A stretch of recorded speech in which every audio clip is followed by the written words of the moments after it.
자, 안녕하세요. 손유승입니다. 아까 와이프랑 얘기를 했는데 잠버릇에 대해서 얘기해볼까요? 여러분들 부부들끼리 서로 못 참는 잠버릇이 있을까요? 막상 결혼했는데 남편의 잠버릇이 심하다. 그걸 말해줘라. 처음 엄마가 내가 코 곤다고 생각했을 때를. 고등학교 때 엄마가 피곤했나 보네 이러더라고. 자고 일어나는데 코를 심하게 골 때 이러길래 내가 코를 건다고? 그래서 나는 코 고는 걸 들을 수가 없으니까. 잠버릇이 지독한 사람이 있어요. 세계 1위일 거예요. 세계 1위. 코골이 대회 나가보면 그 알죠? 그 무호흡이 있다니까요. 너무 이라고 한 3초 동안 숨을 안 쉬어요. 위험하지 그건. 그래서 툭 치면은 거짓말 아니라 저 오른쪽 청력을 잃었습니다. 이걸 오른쪽으로 물어봐요. 네? 뭐라고 하셨어요? 이렇게 물어봐요. 거짓말 아니라 오른쪽 청력이 나갔다니까요. 그 소음성 난청이라는 게 있거든요. 너무 치시네. 아 진짜예요. 차라리 유리기가 깨지는 소리가 나. 야 차라리 진짜.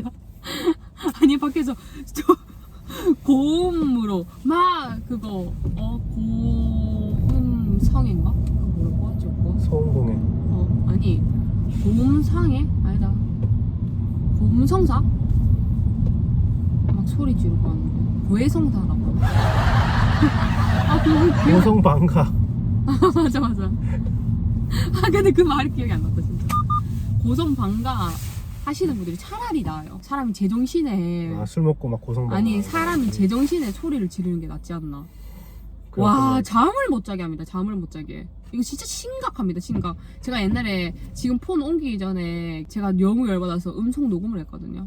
자기는 아니래요. 그럴 리가 없다고. 그러니까 어땠어? 그 소리 들었어. 아 그냥 좀 심하구나. 아니 좀 심했나?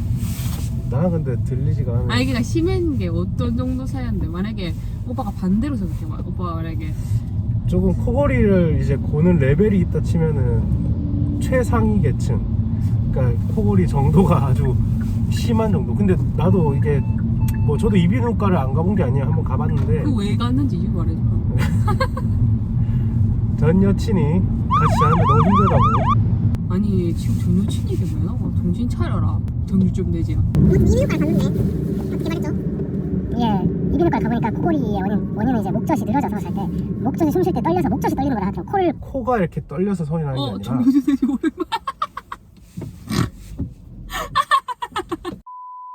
근데 이게 진짜 웃긴 게 지금 같이 산 지 한 3년 됐나? 만났고 3년 정도 이제 익숙해졌습니다. 옛날에 이거 썰을 말해야겠다. 옛날에 저희 이모가 있는데 부산에 이모가 코골이 엄청 많으셨거든. 진짜 심해.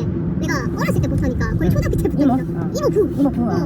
진짜 심하시거든? 완전 코가 오빠보다 한 2배? 더 심해. 그래가지고 심한 사람이. 아니 근데 이모가 옆에서 잘 자는 거야. 나는 진짜 하루 한 번도 못 잤거든 새벽에. 그래서 부산 이모 집 놀러 가면 이모는 정말 잘 자시는 거야. 그래서 물어봤죠. 이모는 왜 이렇게 잘 자냐? 엄마한테 물어봤더니 같이 산 지 오래돼서 그렇다 했는데 그걸 이해를 못 했거든. 이해합니다. 3년 차죠. 지금 코골 모르겠습니다 저는. 여러분들의 부부 생활은 어떠세요? 코골이 남편을 둔 와이프들 귀 건강을 응원합니다. 오빠가 뭔데 응원하는데?